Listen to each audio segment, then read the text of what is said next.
ॐ श्रीकृष्णाय परब्रह्मणे नमः।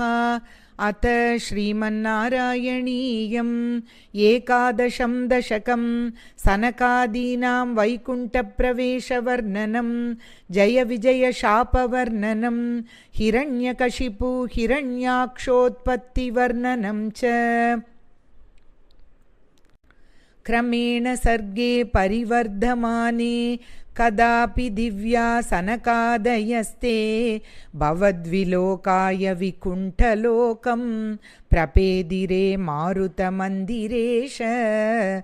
मनोज्ञनैश्रेयसकाननाद्यैः अनेकवापि मणिमन्दिरैश्च अनोपमं तं भवतो निकेतं मुनीश्वरा प्रापुरतीतकक्ष्याः। भवद्दिदृक्षून् भवनं विविक्षून् द्वास्तौजयस्तान् विजयोऽप्यरुन्दां तेषां च चित्ते पदमापकोपः सर्वं भवत्प्रेरणयैव भूमन्। वैकुण्ठलोकानुचितप्रचेष्टौ कष्टौ युवां दैत्यगतिं भजेतम् इति प्रशप्तौ भवदाश्रयौ तौ हरिस्मृतिर्नोस्त्विति नेमतुस्तान्। तदेतदाज्ञाय भवानवाप्तः सहैव लक्ष्म्या बहिरम्बुजाक्ष खगेश्वरां सर्पितचारुबाहुः आनन्दयंस्तान् अभिराममूर्त्या।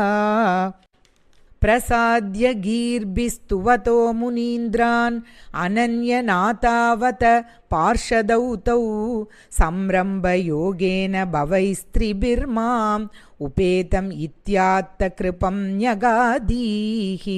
त्वदीयभृत्यावत कश्यपात्तौ सुरारिवीरा उदितौ दितौ द्वौ सन्ध्या समुत्पादनकष्टचेष्टौ यमौ च लोकस्य यमाविवान्यौ। हिरण्यपूर्वकशिपुक्किलैकः परो हिरण्याक्ष इति प्रतीतः उभौ भवन्नाथमशेषलोकं रुषान्यरुन्दां निजवासनान्दौ।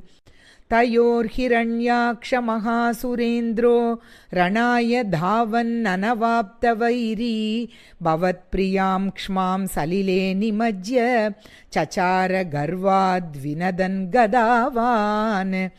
ततो जलेशात् सदृशं भवन्तं निशम्य बभ्राम गवेषयं स्वां भक्तैकदृश्यः स कृपानिधे त्वं निरुन्दिरोगान् मरुदालयेश। ॐ तत्सत् इति श्रीमन्नारायणीये एकादशं दशकं समाप्तं। श्रीहरये नमः। रमारमण गोविन्द गोविन्द। श्रीकृष्णार्पणमस्तु।